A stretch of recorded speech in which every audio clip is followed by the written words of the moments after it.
Pimpinan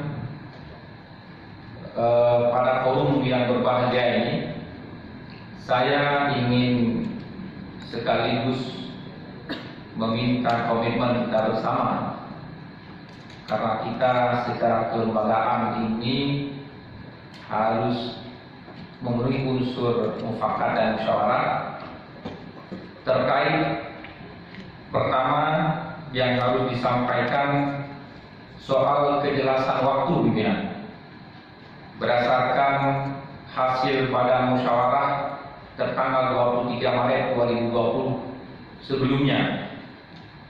Sebagaimana telah kita ketahui bersama, Banmus DPR Aceh menyepakati beberapa pansus yang akan dilaksanakan oleh DPRA. Pertama, pansus onkologi Rumah Sakit Zainal Abidin, kemudian pansus pencairan kredit Bank Aceh, dan yang tidak lupa juga yang merupakan kesepakatan dalam Banmus sebelumnya, karena ini menyangkut secara kelembagaan, yaitu rapat paripurna pembatalan proyek multius sejumlah 2,7 triliun yang mana akan dilaksanakan pada tahun 2020 sampai dengan 2022.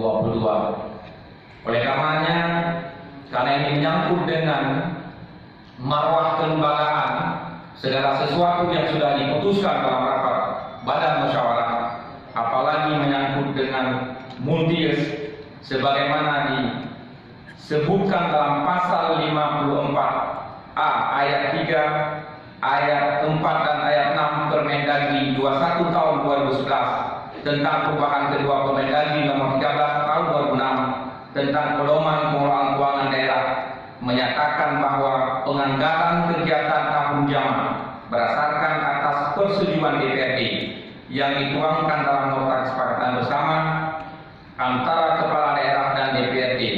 Artinya berdasarkan persetujuan DPRD, bukan persetujuan pimpinan DPRA sebelumnya. Karenanya kami di sini melihat terjadi cacat prosedur. Oleh karenanya, agar kita tidak menanggung beban dan dosa, sangat layak sekali multius itu untuk dibawa dalam rapat paripurna dan untuk dibatalkan.